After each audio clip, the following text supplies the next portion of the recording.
오건원 위원장님께서 그 토론에 대해서 한 5분 정도 짧게 좀 다시 응답을 좀 해주시고요. 그런 다음에 이제 그 청년분들께서 좀 질문이 있거나 코멘트가 있으시면 또 받아서 얘기를 이어가도록 하겠습니다. 예, 토론자분들 말씀 감사드립니다. 제가 이해할 때 오늘 자리가 뜨거운 논점을 갖고 토론하기보다는 좀 새로운 인식의 전환을 공감하는 분들이 모여서 우리의 것들을 좀 다듬는 자리라고 생각이 듭니다. 그런 면에서 여러 제기해 주신 것들이 앞으로 우리가 더 다듬어야 될 과제라고 생각이 들고, 아마 이게 좀 더 갖추어지면 이제 다음 달 정도 공식으로 조직을 발족해서 활동할 걸로 알고 있습니다. 그래서 간단히만 각각 말씀하신 것 중에 제가 좀 더 우리가 보완할 과제로 보면, 아까 김설 위원장께서 많은 것들 다 궁금해 주셨고, 특히 이제 다층에서 소득 대출 인상이 중상위 계층한테 이제 주로 가는데, 소득 인상을 하지 않으면 이제 그 기대 효과가 상실이 되는데, 사실 그걸 메우는 게 퇴직연금이거든요.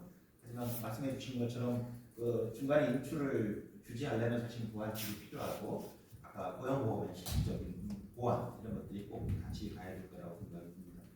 그리고 청년 네트워크 이주영 대표님 말씀했는데, 저도 이 배틀에 참여하고 있는 거 아닌가라는 생각이 좀 따끔했는데요. 네, 상호 이제 브레이닝 배틀에 그래서 항상 이런 것들을 경계하고 조심해야겠다는 생각이 들었고, 이게 뒤로 후퇴하거나 혹은 상호 신뢰를 상실하기보다는 어떤 무언가를 만드는 방식으로 의제와 그리고 토론이 진행되겠다고 생각했습니다. 감사합니다. 그리고 임병훈 선생님 강조해 주셨던 많은 걸 강조해 주셨지만, 결국은 앞으로 미래 세대의 부담 완화를 위해서 보험료 인상이 불가피한데 반드시 넘어야 될 과제, 도시적 가입자들의 보험료 부담입니다. 꼭 필요한 일이라고 생각이 들고, 국회에서도 반드시 신중히 써주시면 좋을 것 같고요. 우리 노무부 이망윤위원회 전대석 사무총장님 말씀해 주신 것처럼, 요거 이제 지금 보험 국민연금 제도의 대표 문제는 지금의 가입자의 문제고, 은퇴하신 노인분들에게는 결국 기초연금의 개편이고, 제가 발제에 말씀드린 것처럼 이후 아마 논의는 제도 설계의 재논의는 기초연금 중심으로 갈 거예요. 정해진 바가 없고, 현행 기초연금이 세계에서 찾아볼 수 없을 만큼 굉장히 애매하고 엉성한 제도인 건 분명합니다. 그래서 이걸 개편해야 되는데, 이후 다른 공적연금 관계 그리고 전체적인 노인들의 경제활동 혹은 사회적 활동의 여건들을 감안해야 되는데, 그것들이 다 지금 불확실한 변수들이기 때문에 누구도 기초연금은 이 방향으로 가야 된다라고 특정화돼서 말씀드리지 못하는 거거든요.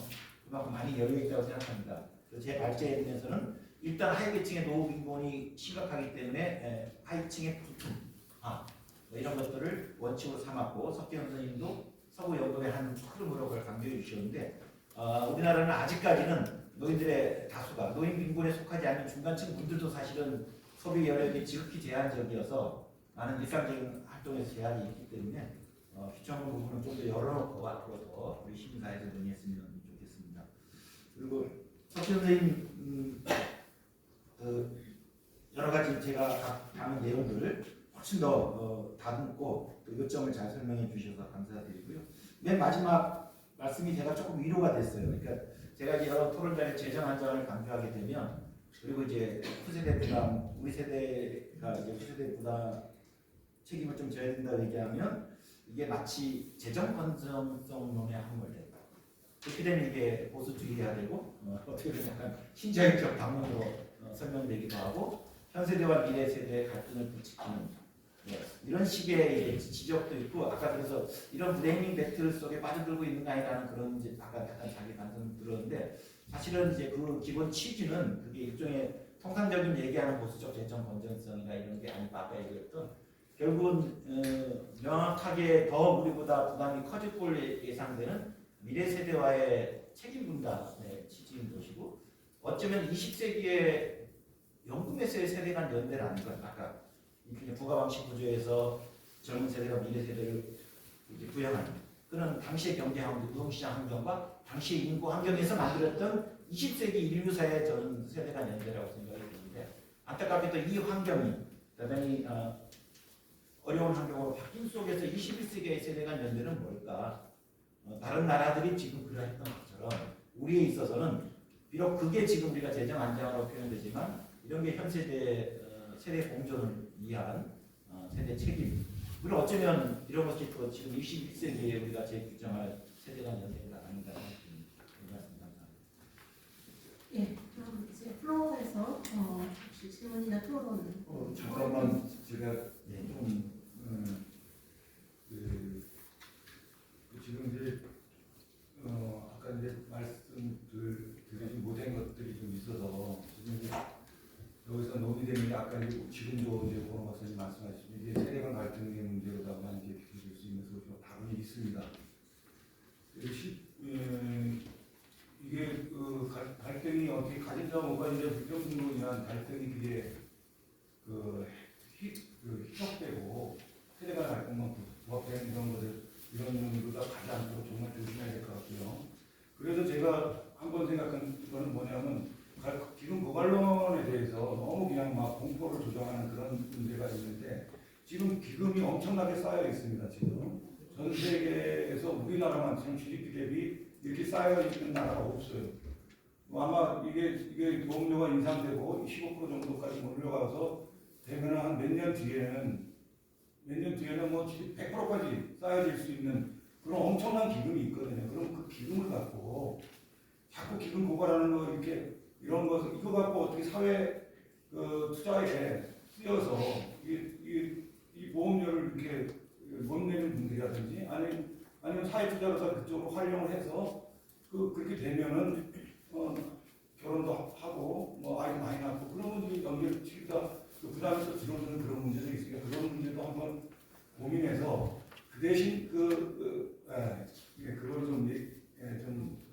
좀 한번 얘기 좀 드리고 싶습니다. 예. 연금 사회 투자도 굉장히 중요한 쟁점이죠. 마저 질문이나 코멘트 다 한꺼번에 듣고 오 위원장님께서 답변하시면 좋을 것 같습니다. 혹시 저기 두 분 국회의원님들께서는 코멘트 하실 거 없으신가요? 자리를 이렇게 끝까지 지키고 계시네요. 나가시면 얘기를 듣다 보니까 사실 쟁점을 좀 정리해야 되는 게 좀 많다. 근데 연금특위에서 잘 논의가 되고 있나라는 생각이 좀 드는 지점이 몇 군데 있긴 했었습니다. 그래서 우리가 이제 우리 농희망유년에서 주로 말씀해 주셨는데 이게 이제 조세주의를 택하고 있는 나라와 보험주의를 택하고 있는 나라가 좀 다른 지점이 있고요. 이게 이제 국세의 세 축이 소득세, 법인세, 부가가치세 세 개인데 우리나라는 다 요 소득세, 법인세, 부가가치세 비율이 OECD 선진국에 비해서 낮습니다. 기본적으로 이제 국세를 이루는 그러니까 다시 말해 국가가 걷어서 기초연금이든 뭐 이렇게 좀 해야 되는 부분에 그 역량이 좀 부족합니다. 그래서 이제 그런 좀 제한점이 있고요. 이 부분을 이제 올리는 거에 대해서 굉장히 저항이 크지요. 근데 이제 법인세도 최근에 또 내리기도 했고, 그래서 이제 해외 같은 경우에는 법인세, 우리도 80년대까지 법인세가 50%까지 갔었거든요. 근데 이제 80년대에 외국에서 선진국들이 법인세를 낮추기 시작했는데 그건 뭐냐면 이미 이제 외국은 사회보장 제도가 다 갖추어져 있었습니다. 1980년대 정도 되면. 근데 우리는 그때 사실은 사회보장 제도를 막 국민연금을 이제 시작하고 뭐 이렇게 할 때였는데 외국이 낮추니까 우리가 같이 선제적으로 낮춰버렸어요. 한 50% 되는 법인세를 그냥 팍팍 낮춰버렸죠. 그러다 보니까 우리 사회보장 제도가 이렇게 성숙되는데 훨씬 더 부침이 좀 많이 있긴 합니다. 일단 빨리 성장하는 그게 있어서 이걸 해결해야 될 필요가 있다는 생각이 들고요.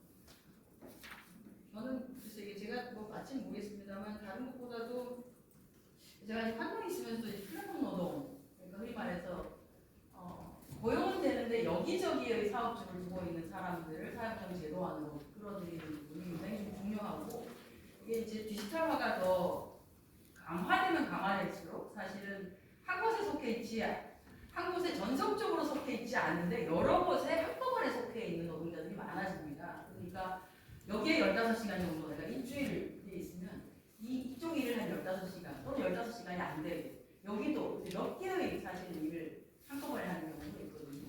이게 옛날 같으면 카운트하기가 어려웠는데 요즘같이 디지털화가 되고 있고 정보가 이렇게 공유되는 상황에서 이게 불가능하지는 않은 거고 당연히 일한 만큼 또는 고용한 만큼의 그 9%에서 4.5%를 내게 하면 얼마든지 저는 사회보장 체제 안으로 내리고 들어와서 노후를 안정적으로 가져가는 데 역할을 할 수 있을 것이라고 보고 이건 뭐 시스템을 조금 변경하고 그런 시스템을 새롭게 만드는 일이긴 합니다만 저는 뭐 충분히 지속 가능한 연금이나 노후보장 체계에서 반드시 필요하다고 보고 이거는 저희 것실에서 좀 적극적으로 노력을 해보겠다는 말씀을 드리겠고요. 그리고 이제 아까 이제 크레딧 우건호 박사님께서 말씀 주셨는데 크레딧 제도를 통해서 유인하는 방식도 있고 또는 크레딧으로 보완을 해준다 하더라도 나중에 이 당사자들이 추납을 통해서 한 번 더 낼 수 있는 기회를 주는 것도 나쁘지 않다.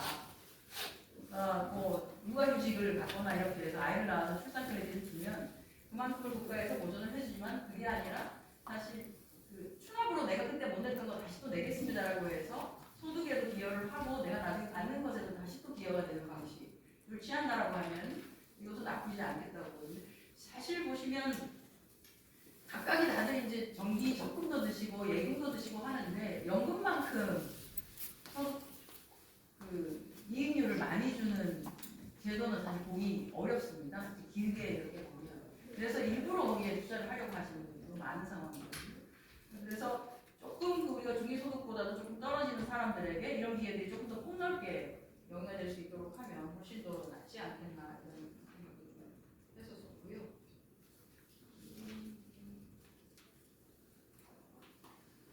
이 정도인 것 같습니다. 그래서 아무튼 오늘 주신 부분들 중에는 기존에 있었던 제도인데 저희가 조금 더 정치하고 정제를 통해서 더 낮게 만드는 게 있을 수 있을 것 같고요. 저는 이제 가장 중요한 게 지속 가능성이기 때문에 결국 지속 가능성을 주려면 더 많은 사람들이 이 시스템 안으로 들어올 수 있게 하는 이유는 하는데 왜 거기에 안 들어가는가라고 하는데 근데 어딘가 고용되어 있는데 왜 나보다 9%를 또는 마치 지역가입처럼 다 내라고 하는 거 이게 저는 조금 불합리하다고 보고 플랫폼 노동자들은 실제 고용하는 사람은 또는 그 플랫폼을 사용하는 플랫폼을 제공해주는 사업자들이 돈을 더 벌어가거든요. 그래서 플랫폼 사업자도 일부 부담을 하게 한다든지 하는 방식으로 해서 얼마든지 이건 디자인이 가능할 수 있다고 보고 그렇다고 하면 이게 훨씬 더 지속 가능성을 띄는 상태로 연금의 제도 설계가 가능하지 않겠나 하는 생각이 들어서 차후에도 저희가 이거는 추가적으로 좀 할 때 논의를 드리도록 하겠습니다. 네, 말씀 감사합니다. 네, 말씀드립니다.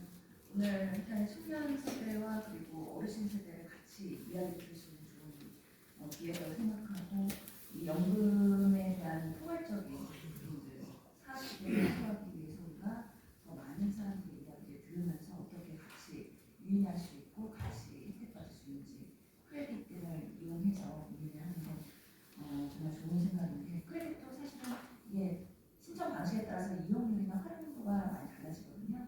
그것을 언제 신청하고 언제 적용할 것이냐 이런 디테일까지도 우리 위원회에서 고민해보겠다는 말씀을 드리고 이거는 분배 기능을 강화할 수 있는 방향으로의 고민의 문제들과 퇴직연금 기초연금과 같이 접목해서 앞으로 세대나 계층 간에 여러 가지 보완할 수 있는 이런 강화를 위해서 지속적으로 강조하겠습니다. 좋은 말씀 감사드립니다. 고맙습니다. 이제 국회의원님보다 더 높으신 플로어에 계신 시청자 여러분들의 코멘트나 질문을 받아보도록 하겠습니다.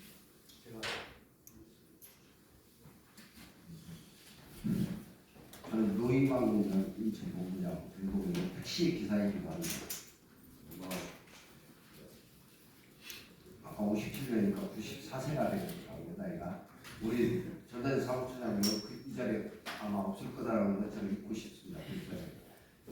제가 결혼을 깨서 30대 아들 딸이 있는데 항상 이렇게 얘기합니다. 나중에 아들 딸이 아니고 국민연금이 대놓고 얘기합니다. 효자 효녀로 썼다. 뭐 국민연금이 나중에 부활돼서 못 받는다 이런 말들이 많은데 나라가 없어지지 않는 한 국민연금은 난 보장이 된다고 봅니다. 저는 이런 생각을 합니다. 묻고 싶은 게 오건호 정책위원장님께 그러니까 국민연금을 국민들한테 부담을 해갖고 시켜가지고 국민들이 나눠 갖는 그러한 연금 제도가 바람직한가? 노후 누구나 평생 열심히 살고 나이를 먹은 노인이 되는데 노인에 대한 자녀와 나라를 경제를 책임졌던 노년층에 대해서 국가는 방치하고 당신들이 돈내서 당신들 기획 나눠가죠. 마이너스니까 많이 줘. 군인 뭐 공무원 다 아시다시피 교사 보험 그렇습니다. 2, 300만 원씩 받아요. 저는 43만 원 받고 있어요. 연금을. 만 60대 때부터 5, 6년째 받고 있습니다. 제일 처음에 30년 한 800만 원 나오다가 물가 상승을 쭉 매년 몇천 원씩 오르더라고요. 그래서 연금을 받고 있기도 한데 하나도 못 받는 사람들 많아요. 폐지 듣고 있는 분들. 이걸 국가에서 책임이 안 좋은 개인한테 넘기는.